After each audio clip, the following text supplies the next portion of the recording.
Welcome to SHIP Region 5 SHPEtinas virtual conference series, a conference to inspire, empower, and educate women in STEM. We had 8 fantastic speakers, and we are so excited to share their sessions on our channel. We hope you enjoy. Our first session of the conference was presented by Ms. Karol Pierre, a cybersecurity graduate student and lecturer at Johns Hopkins University. Fun fact, October is Cybersecurity Awareness Month. Therefore, we thought having our tech topic related to cybersecurity would fit nicely, and we couldn't have found a more perfect lady in cybersecurity to speak. Karol Pierre is a current GEM Fellow and Intel Scholar pursuing her MS degree in cybersecurity at Johns Hopkins University. She holds a Bachelor of Science in Computer Engineering with minors in Computer Science and Cybersecurity from Villanova University. Her current research areas include cyber literacy and awareness, malware analysis and detection, and digital forensics. This fall, Karol is teaching a course for undergraduate students at Johns Hopkins University that she developed, titled Cybersecurity Hygiene and Literacy in a Digital Age, that aims to highlight how cyber attacks can impact the spectrum of users, from the average user to a nation state, and provide mitigation approaches. Some career history for Karol includes, for the summer of 2020, Karol interned at Amazon as an AWS Associate Cloud Consultant. During her undergraduate career, Karol has had the opportunity to intern for Intel Corporation 3 times as an SoC Design Engineer, Component Design Engineer, and Technical Marketing Engineer. We hope you enjoy Karol's session as she shares her journey to cybersecurity, academia, and industry. So first and foremost, thank you for the lovely introduction. I was just like, wow, this is beautiful. So I really appreciate it. But buenos dias to everyone that's joining us today. Thank you, thank you, thank you. I really do appreciate you guys taking the time to listen to my spiel today. And hopefully what is some new things that you can apply for yourself so that you can be a little bit more versed in protecting yourself in a digital age. So yeah, with that, let me go ahead and share my screen and we can get started with today's presentation.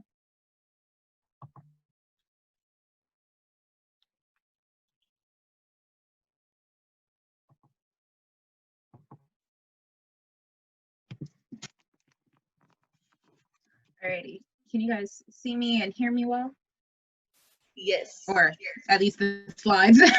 I think that's the important part here, to be able to see the slides. Okay, I'm gonna minimize that. So feel free to put questions in the chat, and I'll be sure to kind of go through them and answer them at the end of the presentation. So today we're going to be talking about the journey to cybersecurity through academia and industry. So basically, I'll just be providing some personal anecdotes to some of the concepts that I want to cover today. And you'll just kind of see like how I've kind of gotten into this space through the, lesson that we're going to go over today. So just to give you an overview of what we're going to cover, we're going to start off with phishing and social engineering, discussing specifically the different types of attack techniques. From there, we are going to discuss how you can actually detect it as an average user. And once we have done that, we're going to move on to malware. So we're going to learn about the different types of malware and how they actually spread.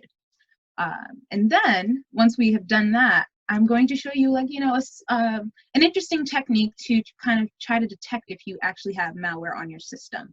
And then we're going to switch gears and get into disinformation. But in order to really understand it, you need to understand the difference between disinformation and misinformation. And then we're going to end it off with a discussion on privacy and data rights, and essentially how you can protect yourself in any facet of the internet.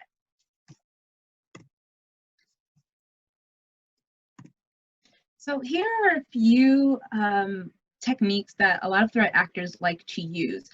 Starting off with your adware. So your adware is your traditional, you're scrolling through the website and something pops up. Congratulations, you just won a free laptop. Congratulations, you just won a new phone. unfortunately, you did not win anything. At most, what is probably happening is that in exchange for your information, they're saying that you won this thing, but when in reality, you haven't, and they're just stealing your information so that it can be sold on the black market. Because information and data, that is a new form of currency, which we'll get into in another section of today's presentation. So yeah, don't actually believe any of those adwares. So then we have up next is scareware. So this is essentially a false alarm that wants you to react quickly. This is your traditional warning, you have outdated drivers on your system. Warning, you have a virus on your system, download the software to remove it. What's really happening is you're installing possibly a Trojan malware, which appears to be an antivirus, anti-malware software, but in reality, it's malware that's trying to get on your system. So you want to avoid scarewares, because that's essentially a Trojan approach to try to install a backdoor to gain access into your system. So next we have pretexting. So with pretexting, an attacker tries to create a context for you so that it's a little bit believable. So they try to imitate or impersonate an official position, and they try to ask you questions to confirm your identity. So this is something that traditionally, if we are calling customer service in regards to a payment, in regards to like an account, what will happen is they'll ask you for your email address. They'll ask maybe for the last 4 digits of your social security, if this is like for medical records or something. So when they call you, they contact you first, and before they even say anything, they'll say like, hello, my name is Chandra from the IRS. I was just calling in, and before we continue, can I just ask you a few questions just to confirm that you are actually Susan, the person that I need to contact? And in that, they're asking you, okay, what are the last 4 digits of your social security? Where do you live? All of the above. And what's really happening though is they are obtaining personal information about you, which they can use to go and create an account, steal your identity, and a variety of other things as well. So next we have phishing. So phishing is your traditional, you are getting an email, it's not coming from a authentic source, but you're not really sure of it. In a way, you could say that phishing is the Trojan of emails. So these emails may appear at surface level somewhat authentic, but once you have the techniques to detect whether it's phishing or not, now you'll be able to see how easy it is to an extent to actually detect them. And then we have spear phishing. It's essentially phishing, but this is specifically directed at a particular victims or a particular user, I should say. So in this example, it could be trying to attack the VP of the finance department, or trying to attack the CFO, and trying to, again, get personal information from the company. So then next we have social engineering. Social engineering is essentially the psychology of attacks. They essentially try to manipulate you into giving away your passwords, any user credentials, any account information. And the thing is, you don't even realize that it's truly happening. Social engineering and vishing. Vishing is essentially social engineering over the phone. They take on a role to try to convince you that they're either from a company or from the government. In reality, they're not. Vishing is similar to pretexting, but pretexting can happen in any condition, and vishing is traditionally over the phone. So with that, I know I've kind of just gave you a bunch of definitions. So let's talk about how to detect them. So here's an example of a phishing attempt.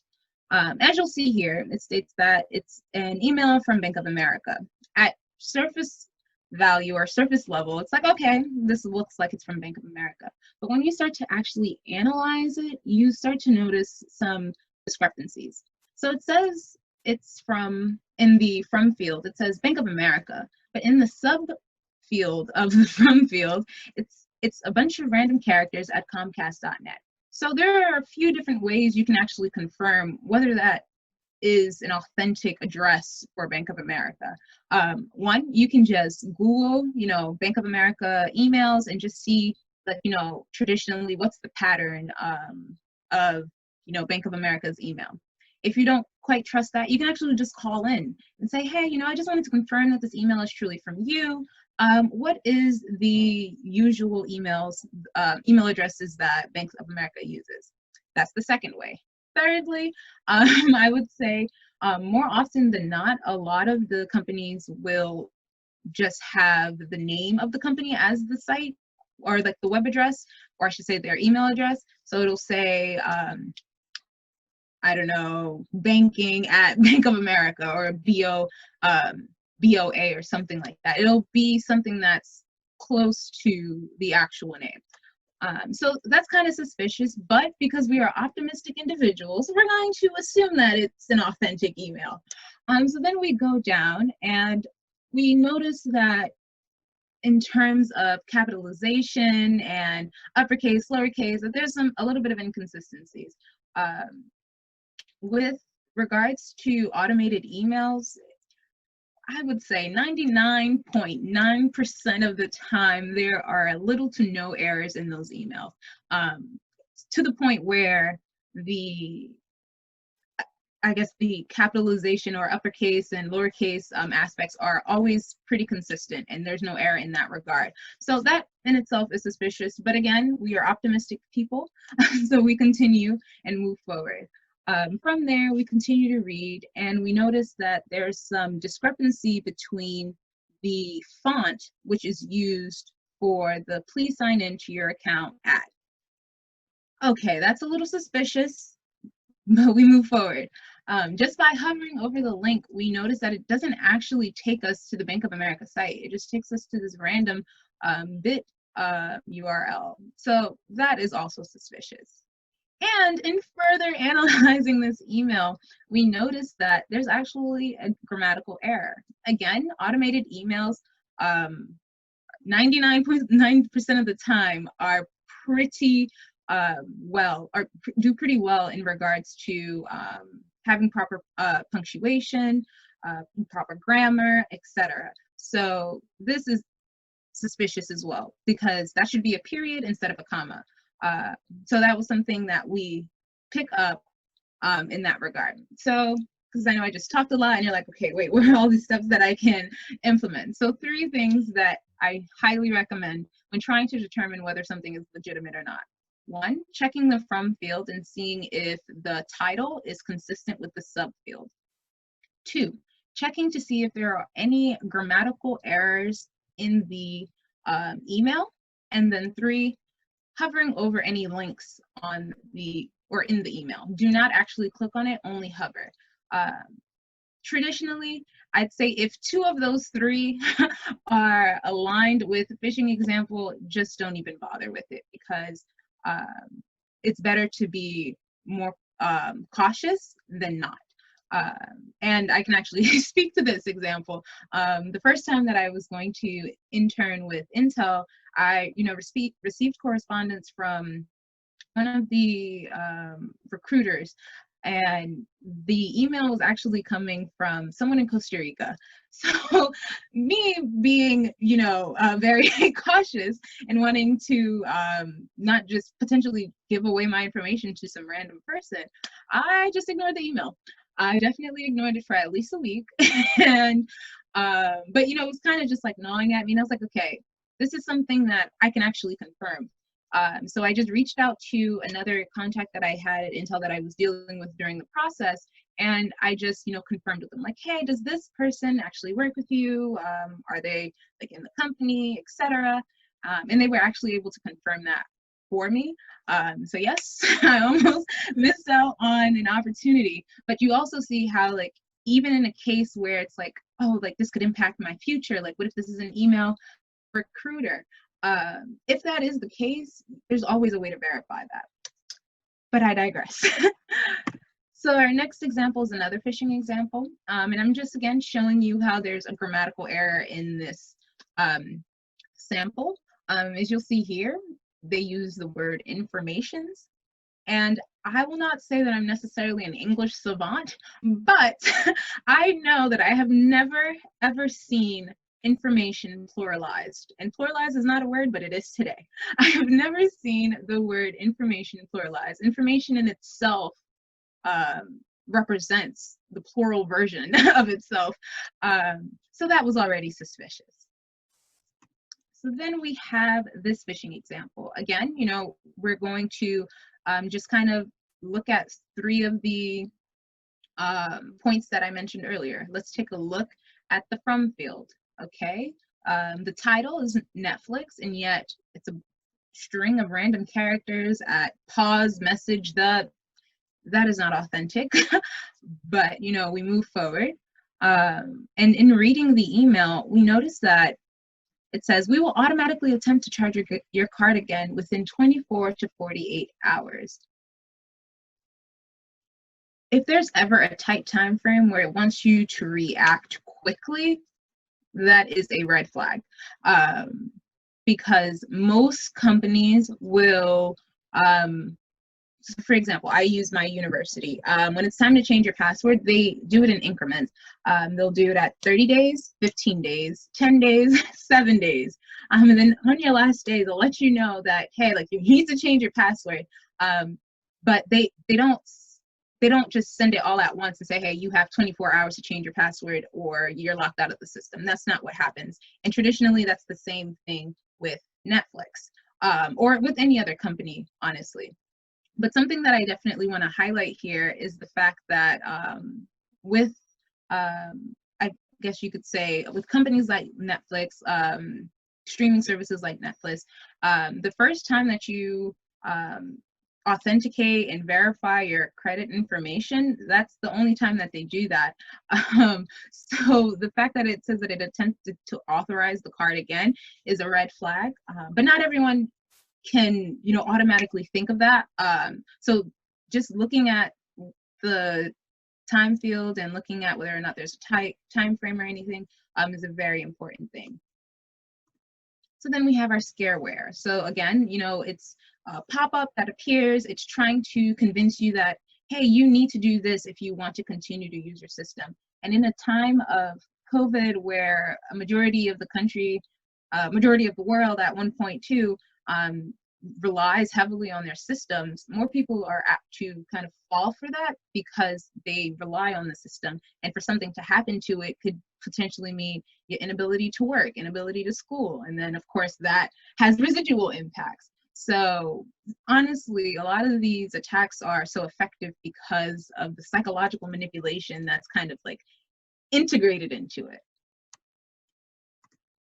And then we have our adware example. Anything that's free, unfortunately, is not for me. When it comes to advertisements that pop up on the internet, unfortunately, it's genuinely not free. They are stealing your information to go sell it. So do not be tempted or lured in by any advertisement that appears like that. So we've kind of ended our phishing and social engineering section. You know, if you have any questions about any of the things that I mentioned or any other techniques that you might be interested in, please drop a question in the chat. But now we're going to move on into the malware section of our presentation today. So the different categories of malware. Traditionally, a lot of people use the word malware and virus interchangeably, when in actuality, virus is just a subset of malware. Malware is, you can kind of look at it as the classification of, you know, beings, right? You know, you have your animal kingdom, and then you kind of break it down into to phylum, et cetera, et cetera, et cetera. And it's kind of like that. So virus is a subset of malware, and it's essentially a code that injects itself into legitimate host files, legitimate programs, and then just propagates from that point onward. And then we have Trojans. I kind of mentioned this a little bit earlier, where if you are downloading something, it appears to be an authentic software, but in actuality, it's something that's installing a backdoor on your system. Trojan malware appear to be goodware or useful software, and it really isn't.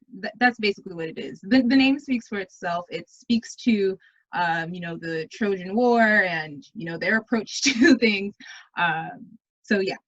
And then we have our rootkits. This is still debatable. We're still trying to really classify where rootkit falls, but because it's often used for the installation of code to grant remote access into systems, we qualify it as software that's used for malicious purposes. And then we have our worms. Worms are probably one of the most dangerous types of malware and most persistent type of malware, because it can propagate without any human interaction, without any user interference. It can go through different networks. So you could have 100 systems and remove it from 99 and it exists on that last one. And sometimes a lot of these different types of malware lie dormant. So what that means is that it's waiting for a particular event, some threshold for it to act. So you could have removed it from all of those 99 systems, but because that one system hasn't met that condition yet, it just lies dormant. So you think that you're safe, but in actuality, you're not. So yeah, worms are probably one of the most dangerous ones. And then we have our ransomware. Ransomware basically gets at your pockets.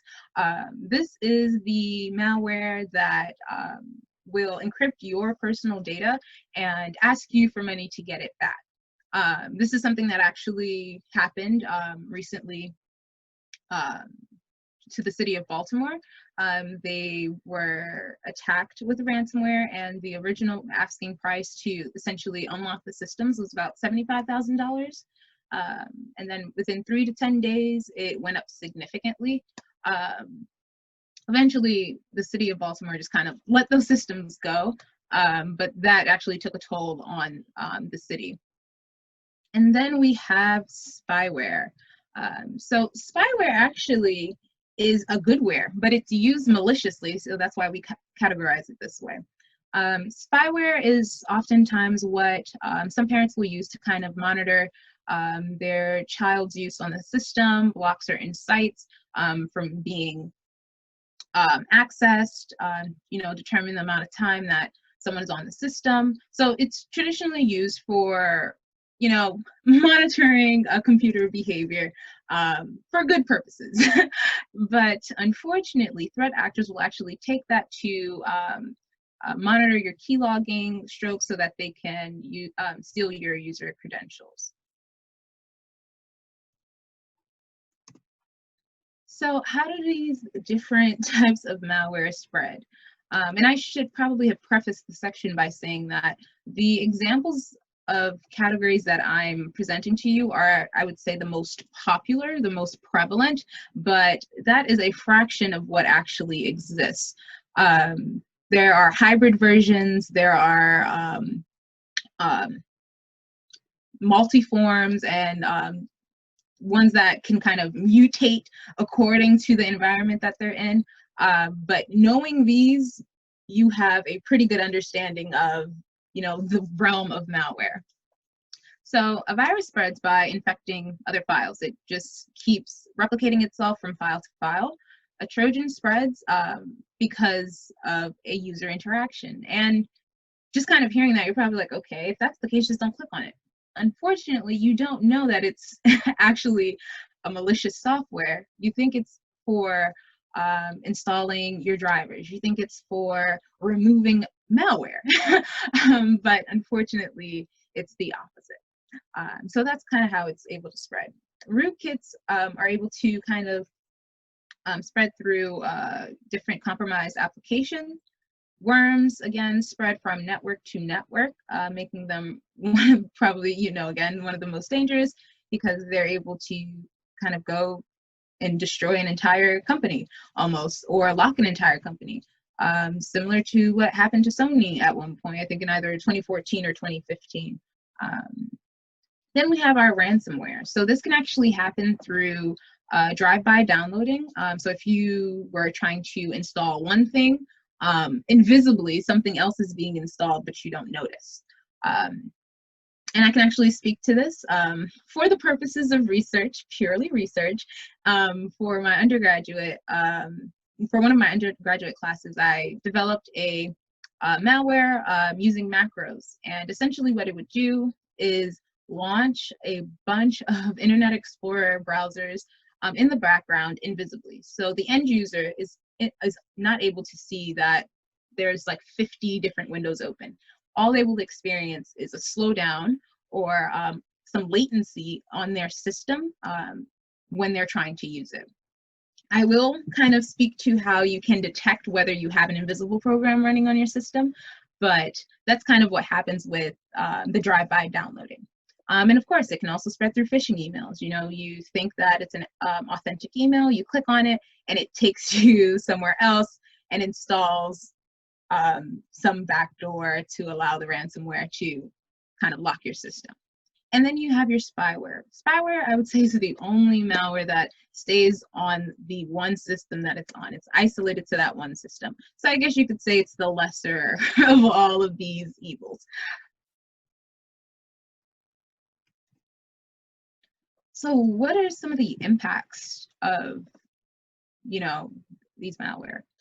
Well, one of them is digital. You could lose all of your files. Your data could become compromised, so the integrity of it is gone.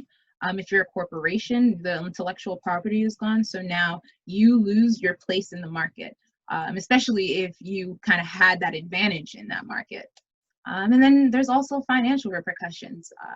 You could go bankrupt.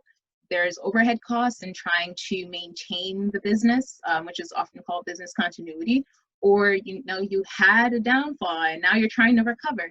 That's an expensive cost, and that's why we, and I say we as in the cybersecurity community, try to really speak to the fact of integrating security instead of tacking it on. You'll find that there's a vast difference in cost if you do. And then there's your reputation. The general public simply won't trust you because now they associate you with jeopardizing their personal information. Just imagine what that's like at the medical level. Personal aspects of your life that you may not even shared with your family is just exposed to the world, is being sold on the black market for far more malicious reasons than we could ever discuss. Like in trying to make this presentation, I was like, okay, there's literally like 1,000 things that I want to cover and I can only cover 10. So, but yeah, malware and phishing and social engineering can lead to a multitude of outcomes. Yeah, I'll just leave it at that. And then we have the physical aspect. Your system can just be inoperable. This again is what happened to Sony. They were unable to use their systems when the North Korean APT attacked them. They basically locked the systems and they couldn't use them. The system can overheat. If you are, for example, creating a malware that is launching several windows per second, your system is going to try to keep up and it will start to overheat. And then there's also complete destruction. This is what occurred with the Stuxnet virus, Stuxnet worm. There's like 2 versions of it, and it completely destroyed some of these centrifuges that were used in the Iranian enrichment facilities. If you want more information on that, there's a wonderful film. It's on Hulu. It's called 0 Days. It really digs into the multitude of things that I guess you could say the worst thing that malware could do, because malware is actually being used as means for cyber warfare. So how can we detect whether we have any type of malware running on our system. There's a few different things that you can do. You can actually have an intrusion detection system. And this system basically is either a signature-based, anomaly-based, or hybrid-based. With your signature-based, it's essentially there exists a database of well-known signatures for different types of malware.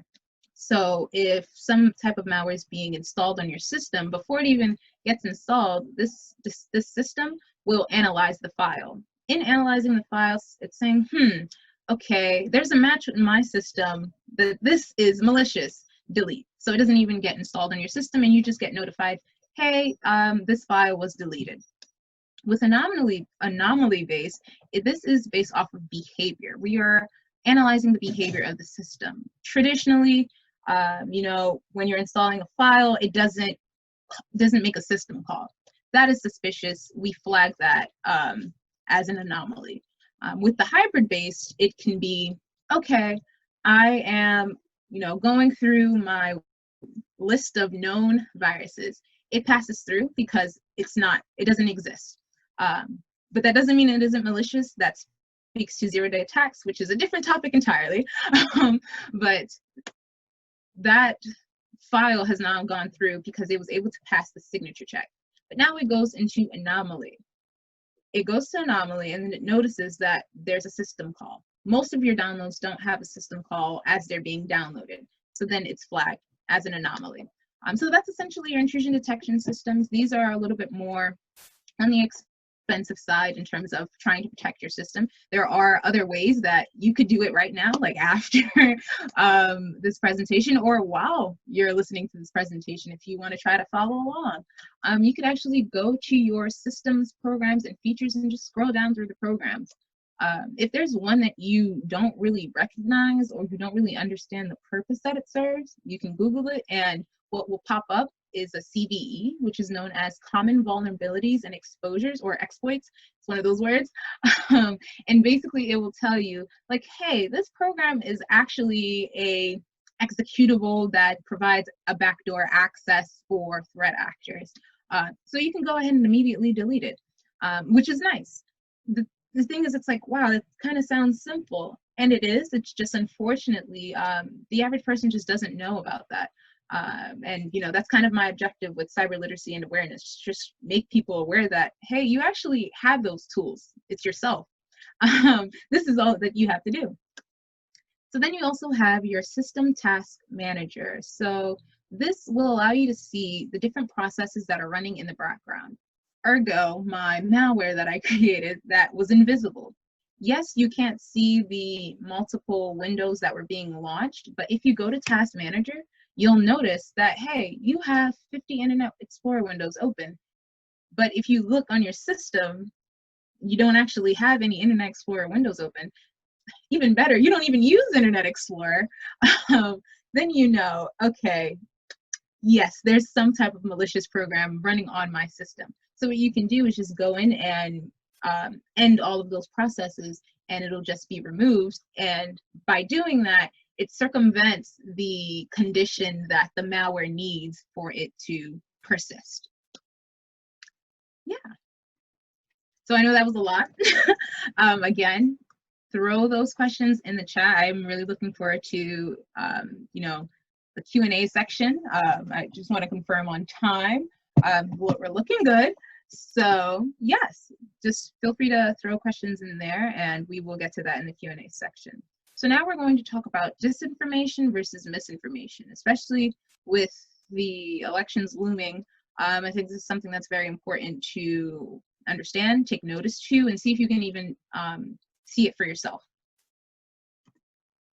So we have misinformation. Misinformation isn't actually malicious, but oftentimes it's used interchangeably with disinformation, so I wanted to clarify that. So misinformation is essentially, yes, it is false information, but it wasn't spread with the intention, like this is, like, it doesn't have an intent of trying to mislead people. I think that would be the main difference between misinformation and disinformation. It's the intention. With misinformation, you're not trying to manipulate anyone or influence them to do something here or there. Essentially, you're just spreading information that you didn't know was wrong, which is basically misinformation equals rumor, or basically it equals a rumor that isn't true. Yeah, I think that's the best way to kind of break down misinformation. And then you have disinformation. Now, this is the spreading of false information with intention to manipulate people, influence them, and mislead them. If you've picked up on any pattern yet, cybersecurity actually has a great, or well, I guess it's not great, but in the sense of capacity, has a great influence of psychology being implemented. Psychology and even English, because the level of English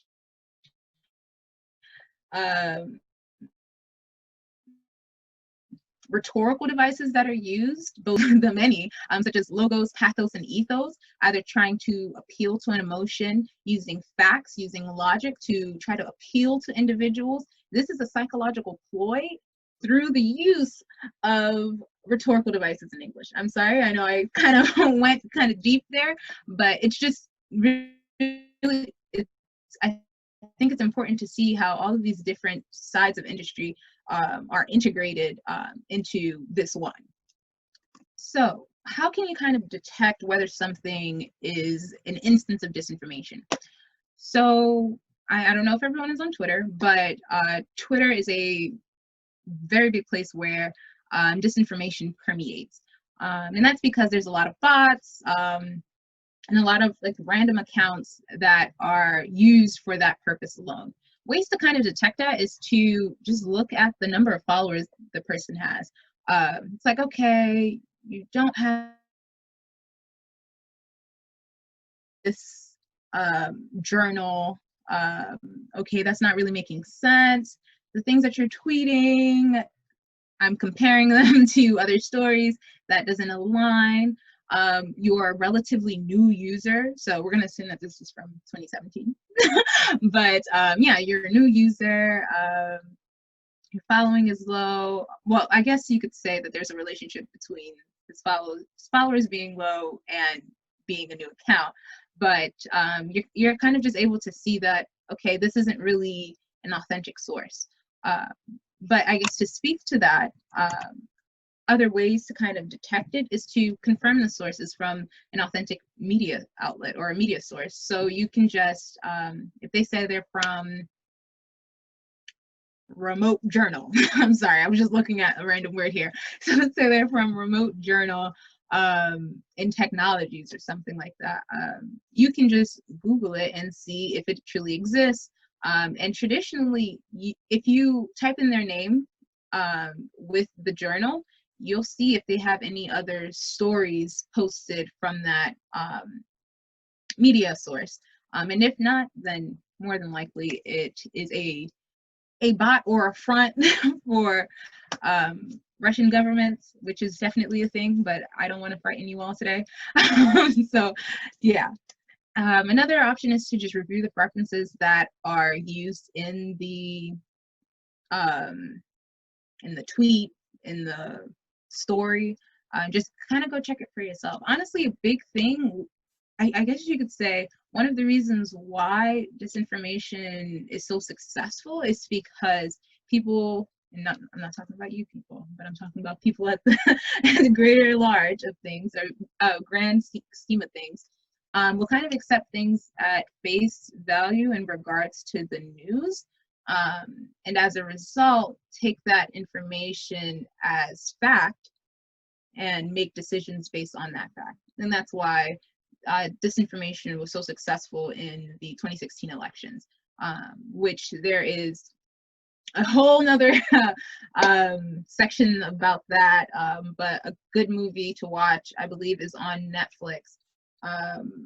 Can't remember the title, but once we get off, I can like check one of my syllabus because I have, or one of my syllabi because I have it listed there. But it kind of speaks to the whole Cambridge Analytica scandal, how everything was able to be successful, some of these disinformation campaigns, etc. Check the author. Again, just check to see if that person is real, if they really work for the company they say they work for, if that company even exists, and verify the story that you see with another source. So you're getting something from John at Remote Journal in Tech. Go check it with CNN, go check it with NBC, any other news outlet, ABC. Just confirm it with another source. And if it is consistent or close enough, then you have a legitimate source. If not, it's disinformation. So again, we just finished that section up. If there are questions in the chat, if you have any. And now we're going to move into privacy and data rights. So with privacy and data rights, we could probably be here all day, but we don't. We only have an hour, well, really 50, and then 10 minutes for questions. So with that, I want to provide you guys with things that will just protect you. And through that, we'll kind of talk about why it's important. So as I mentioned at the beginning of this presentation, data is a new form of currency. We run on data. It fuels machine learning algorithms. It fuels the approaches to AI, deep learning. It stands at the center of us as beings to be able to be identified by our governments. Yeah, so it's very pertinent that that information, that we have control over that information. Unfortunately, though, in the United States, that's not the case, besides some of the information that falls under certain federal regulations, such as FERPA, which is the educational information. So basically, your professors and the staff at your school cannot share any of that information. If there's any leak, they are in violation of that federal regulation. Then you have HIPAA, which is your medical information. If a hospital sends your information to a third party that is not in your network, your insurance network, or anything that you have basically allowed them to do, they are in violation of the HIPAA regulation. So there are a few regulations where you kind of have control over your information in the sense that it's protected federally. But aside from that, your information on websites, your information on accounts, they are not your own. I don't know if anyone actually takes the time to read terms and conditions or the privacy policies, but you will find in them that they say your information may be sold. Your information may be used for recommendations. Your information may be used to allow for SSO, which is single sign-on, or your information may be used as for authentication provision, which is more on the convenience side, like if you want to gain access to different applications. But your information has a multitude of uses, and ideally, I just want you to have control over that. So here are some things that I recommend. Put your accounts on private. I know some people like to have it public.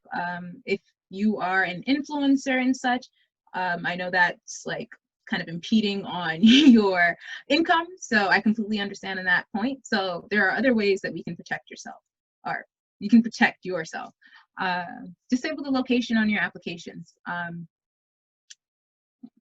don't know if people know this, but a lot of your applications are still pulling your location even when you're not using them, or at least you think you're not using them, because they're running in the background. You didn't actually close out the app. So that location is still being pulled as you are traveling wherever you are going. So just disable them. If you do keep it on, use it for, set it to only when using app. This will allow it to, again, just use it when you're using the app. So for your GPS, use it for the app, or I don't know, I guess if you're using Instagram and you want the location to appear, use it for that.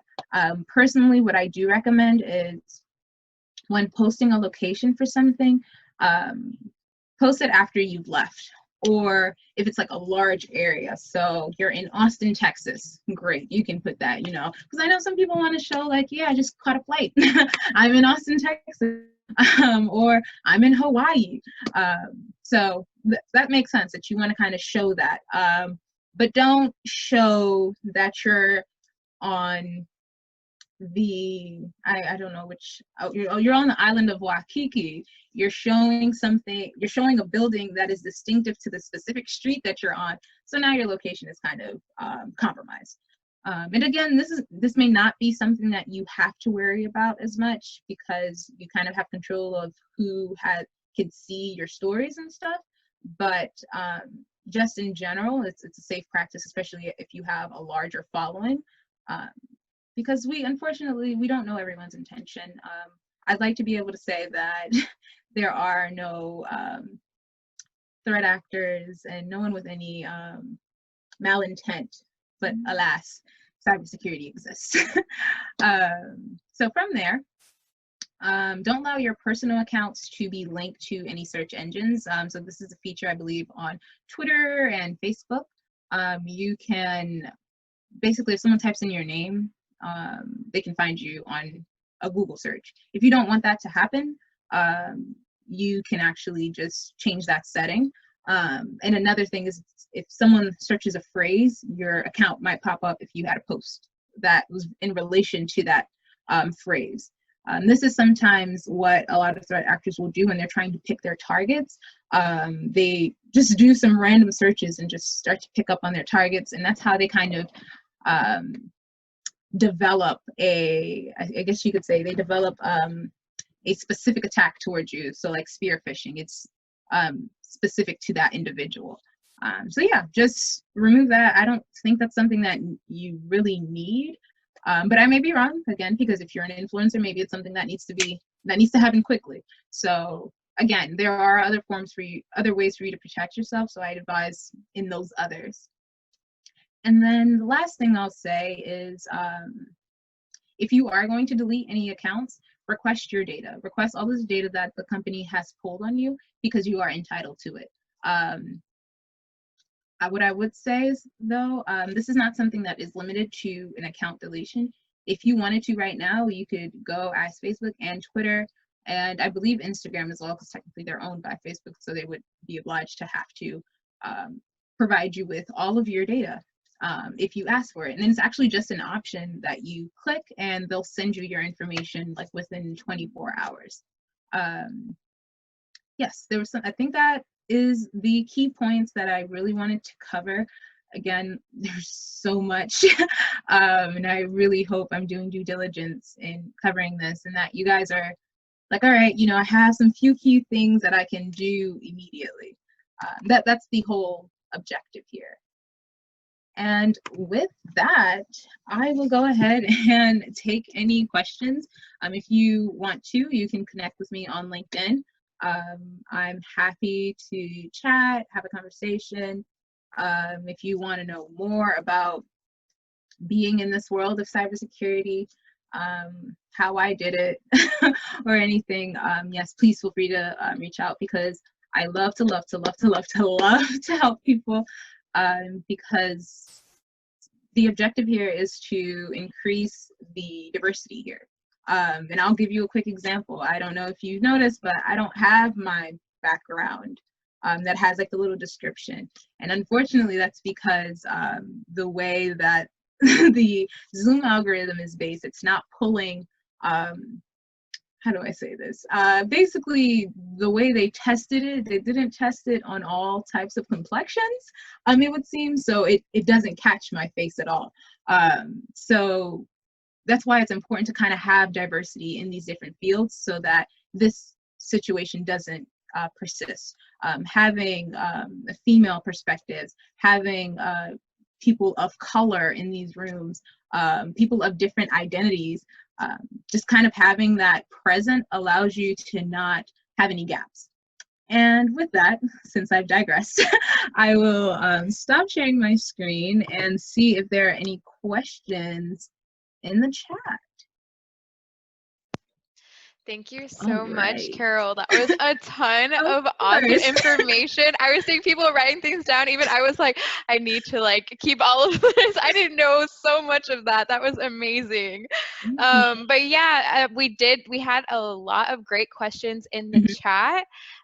So we're gonna take this time. If you asked a question and would like to turn on your mic and ask it to Carol through the mic, that would be awesome as well. And we could start off with Susie is going to read out the questions out loud if you don't want to, but if you did ask a question, you could raise up your hand on the participants panel and they could call on you and Carol could answer your questions. Thank you, Carol. Of course.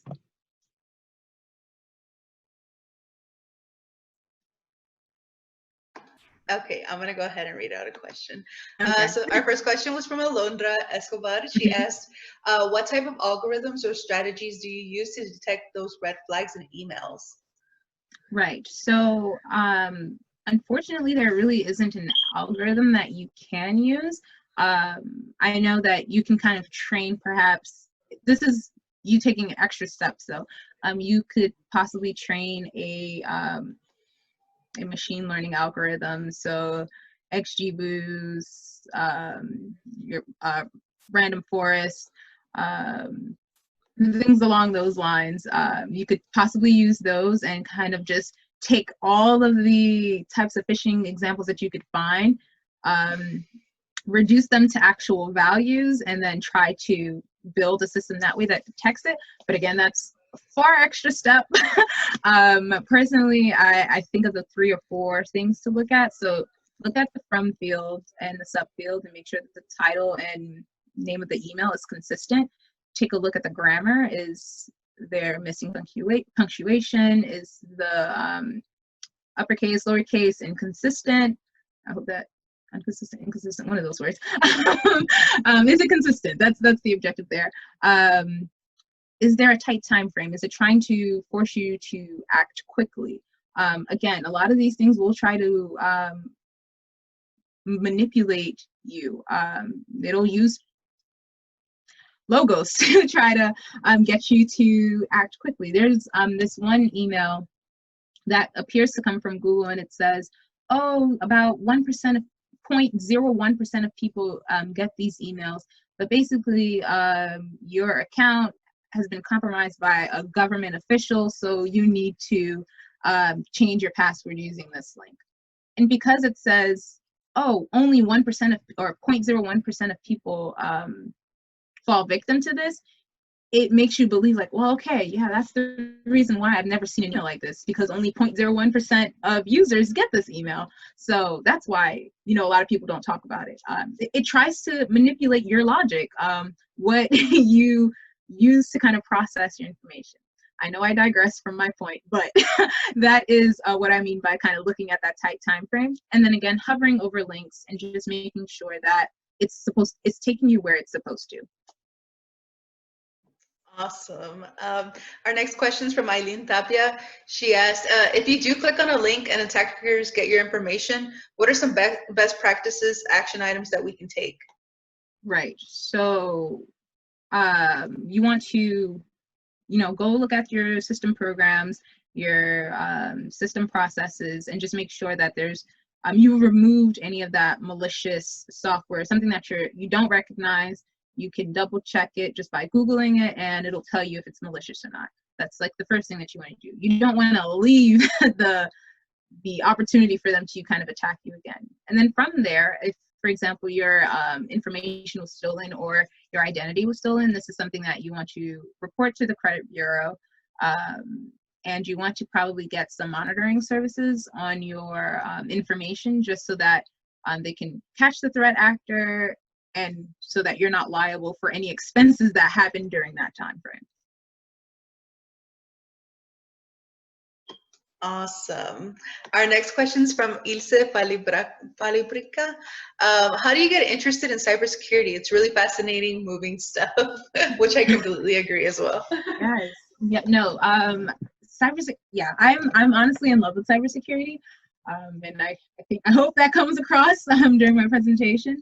But my journey to cybersecurity was actually interesting.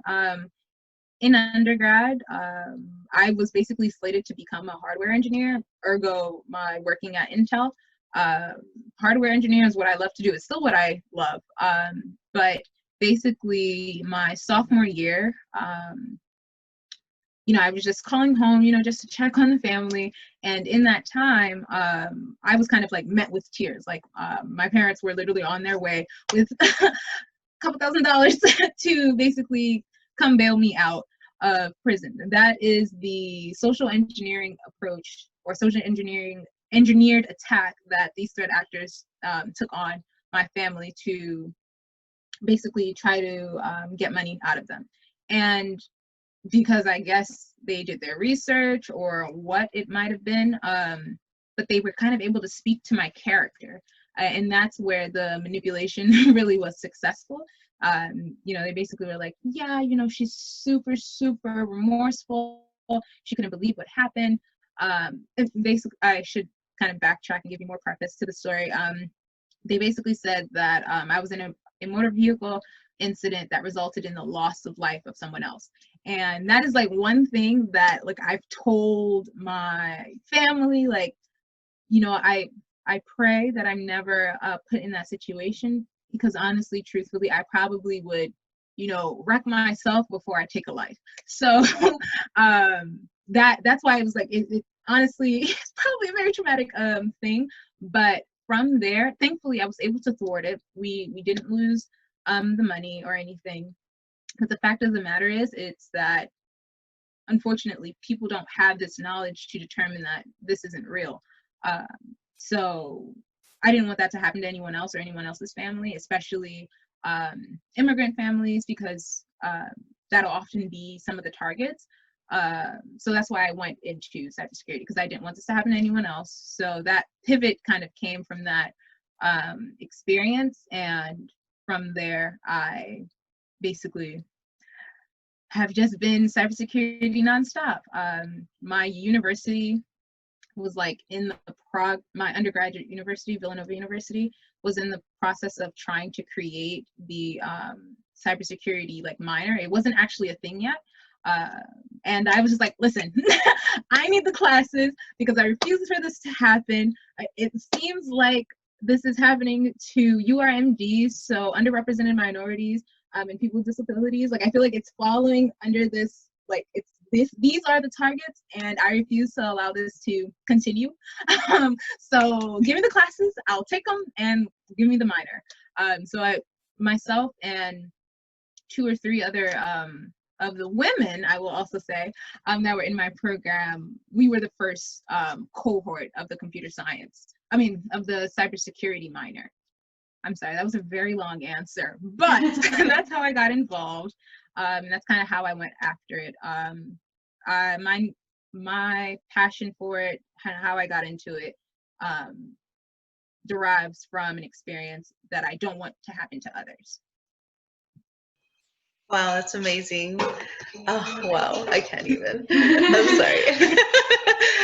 Our next question was from Stephanie Prado. She asked, what about all those recruiting LinkedIn direct messages that look automated? Are those for real? So those are real. Those are not malicious, but they're basically just like mass emails that they send out. So what will happen is often LinkedIn recruiters will maybe search for a key phrase. So software engineer, C++ programmer, JavaScript programmer, or something like that.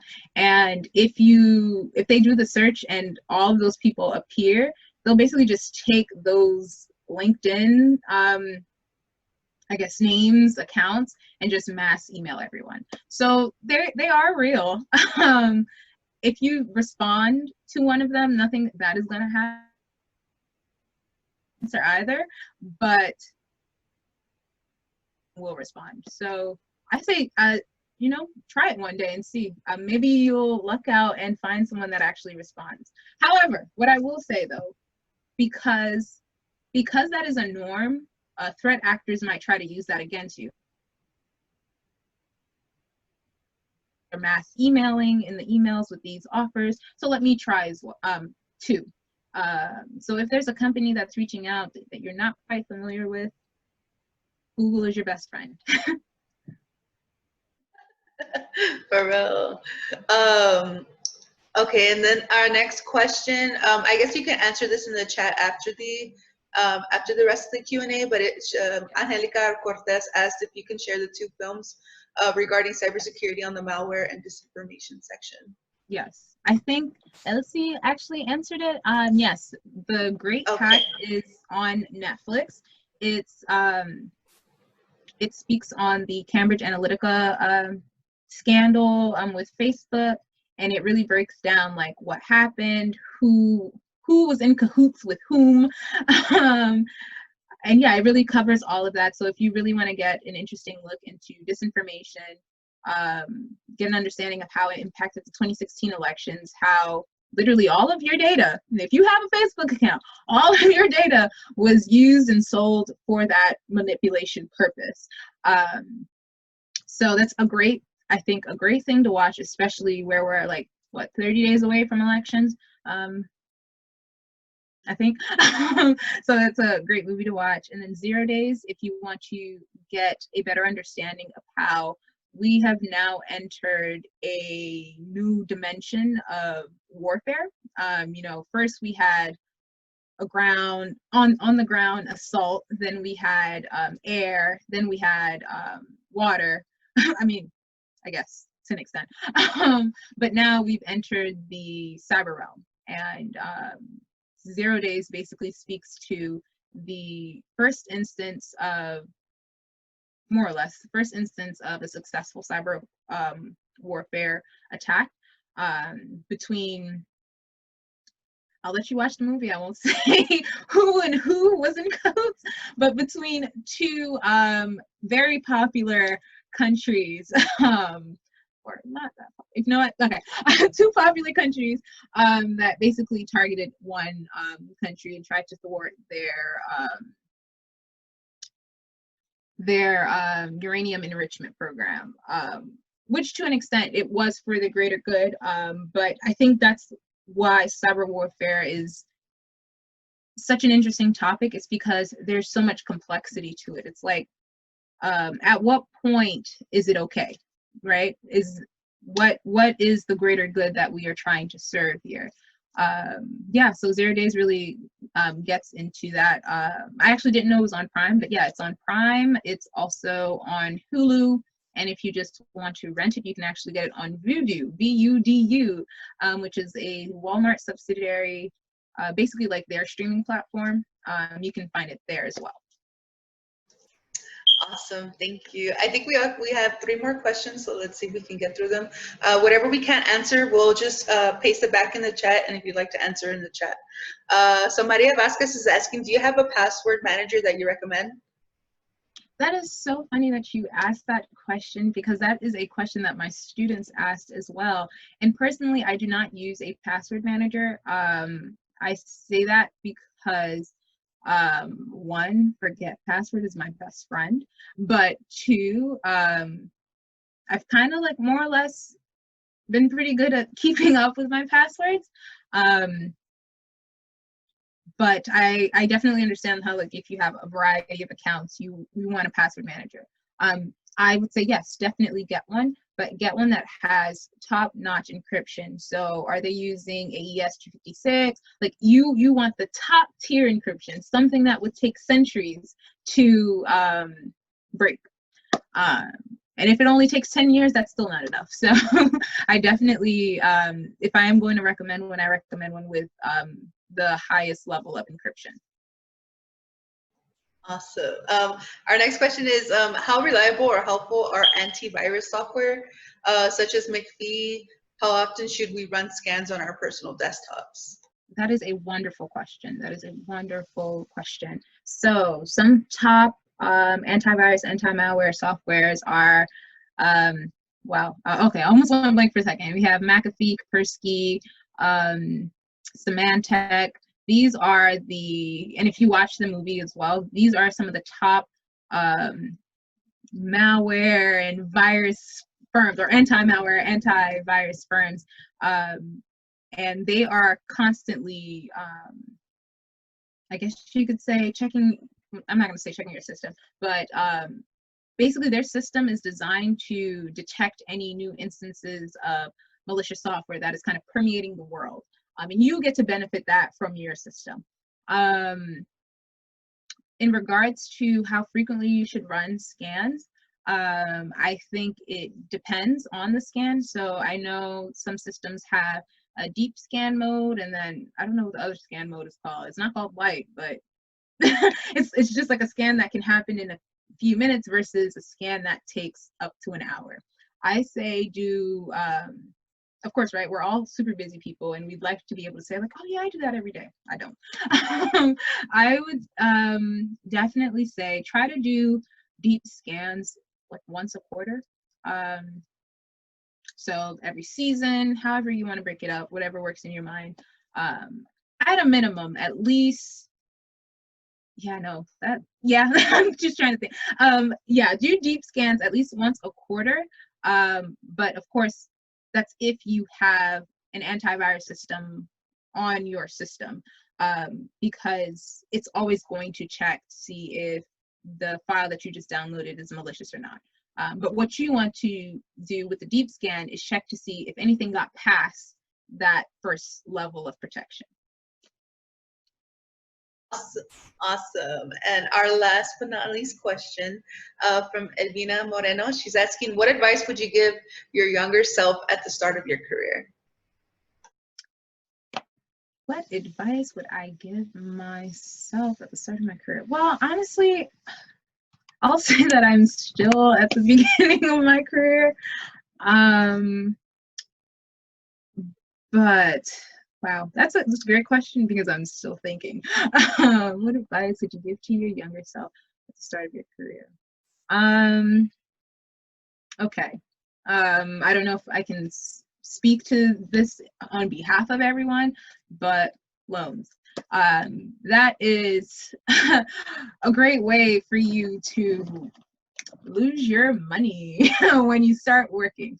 I would definitely say, like, kind of going into university, I definitely probably wish that I would have applied and accepted all types of scholarships and grants. For me, and I think it's just because, you know, I didn't know any better at the time. I was applying to these scholarships, but I was only applying to the ones that I felt would make a dent in the payment for my university. So I was applying to like the $20,000 scholarships, $30,000 scholarships, not looking at the 1,000, the 5,000, just kind of having that extra money for your books, and just so that you can sustain a collegiate life is something that I would definitely tell my younger self, because you can stack them. It's not like you just have to accept the one and you have to let go of the rest. You can accept them all. So that's something that I definitely wish that I knew. In terms, this is, you need to have passion. You need to have passion for what you are studying and what you are going to do, because you are going to be challenged. This is, unfortunately, just the world of STEM is a male-dominated field. It is a white, so you need to have passion to